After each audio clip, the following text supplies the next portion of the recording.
विद्यार्थियों, श्री श्रेयस विद्यालय हिंदी माध्यम कक्षा 8वीं विषय विज्ञान, जिसमें हमने पाठ 2 की शुरुआत की थी। चलिए अब हम उसके आगे की जानकारी लेते हैं। सूक्ष्म जीवों के औषधीय उपयोग। जब कभी आप बीमार पड़ते हो तो डॉक्टर आपको पेनिसिलिन का इंजेक्शन देते हैं अथवा कोई अन्य प्रतिजैवी की गोली अथवा कैप्सूल देते हैं तथा इन औषधि का स्रोत सूक्ष्म जीव ये बीमारी पैदा करने वाले सूक्ष्म जीवों को नष्ट करने के लिए करते हैं अथवा उनकी वृद्धि रोक देते हैं और इस प्रकार की औषधि को प्रतिजैविक अथवा एंटीबायोटिक कहते हैं। आजकल जीवाणु और कवक के अनेक प्रतिजैविक औषधियों का उत्पादन हो रहा है। तो देखिए कि क्या हो जाता है कि आप जानते हो कि आप डॉक्टर के पास जाते हो तो डॉक्टर क्या करता है, आपको अलग अलग दवाइयाँ देते हैं।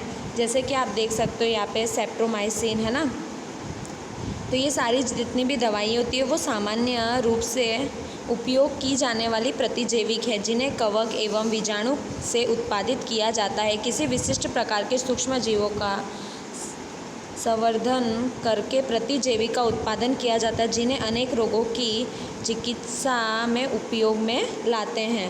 देखिए यहाँ पे आपको बताई गई है जैसे सेप्ट्रोमाइसिन, टेट्रासाइक्लिन, एरिथ्रोमाइसिन, तो ये सारी दवाइयों का उपयोग किया जाता है। चलिए अब हम आगे देखते हैं।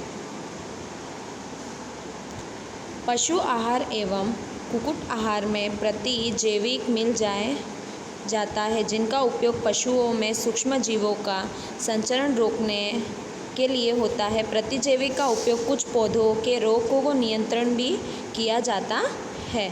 चलिए वैक्सीनेशन। जब रोगकारक सूक्ष्म जीव हमारे शरीर में प्रवेश करते हैं तो उनसे लड़ने के लिए हमारा शरीर प्रतिरक्षी उत्पन्न करता है। शरीर को यह भी स्मरण रहता है कि वही सूक्ष्म जीव अगर हमारे शरीर में पुनः प्रवेश करता है तो उससे जाए। अतः यदि मृत अथवा निष्क्रिय सूक्ष्म जीवों को स्वस्थ व्यक्ति के शरीर में प्रविष्ट कराया जाए तो शरीर की कोशिकाएं उसी अनुसार लड़ने की प्रतिरक्षी उत्पन्न करने के रोग कारक को नष्ट कर देती है। यही प्रतिरक्षी हमारे शरीर में सदा के लिए बनी रहती है तथा रोग कारक सूक्ष्म जीव ये हमारी सदा के लिए सुरक्षा होती है। देखिए इसी प्रकार जैसे कि टीकाकरण करवाना, वैक्सीनेशन, तो अनेक रोग जो हमारे शरीर में होते हैं उसे हम किस प्रकार से रोक सकते हैं, उसे रोकने के लिए हम टीकाकरण करवाते हैं। चलिए देखिए अब आगे। आपके बचपन में आपको भी अनेक रोगों से रक्षा करने के लिए टीके अथवा वैक्सीन दिए गए होंगे। क्या आप इन रोगों की सूची तैयार कर सकते हैं तथा इसके लिए आप अपने माता पिता की मदद ले सकते हैं। सभी बच्चों को इन रोगों से सुरक्षा की आवश्यकता होती है। आवश्यक टीके निकट के अस्पताल में उपलब्ध होते हैं। बच्चों को पोलियो से बचाने के लिए आपके टेलीविज़न एवं समाचार पत्रों में पोलियो के टीकाकरण के विज्ञापन देखे होंगे।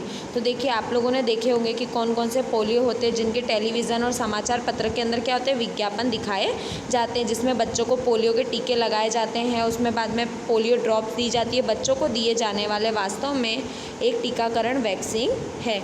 जैसे चेचक के वृद्धि विश्वव्यापी अभियान चलाया गया था, जिसके परिणामस्वरूप विश्व के अधिकांश भागों से चेचक का उन्मूलन हो गया था। तो अब आप देखते हो कि चेचक जो रोग था वो विश्वव्यापी था, तो जिसके भरोसे क्या चलाया गया था, अभियान चलाया गया था।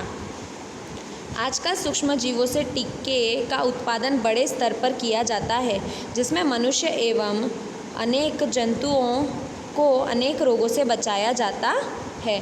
तो क्या हो जाता है कि जो टीकाकरण की व्यवस्था है वो हमारे भारत देश में या पूरे विश्व में बड़े स्तर पर की जा रही है, जिससे कि जैसे हैजा हो गया, चेचक हो गया, है ना, तो जिससे बच्चों को बचाया जा सकता है।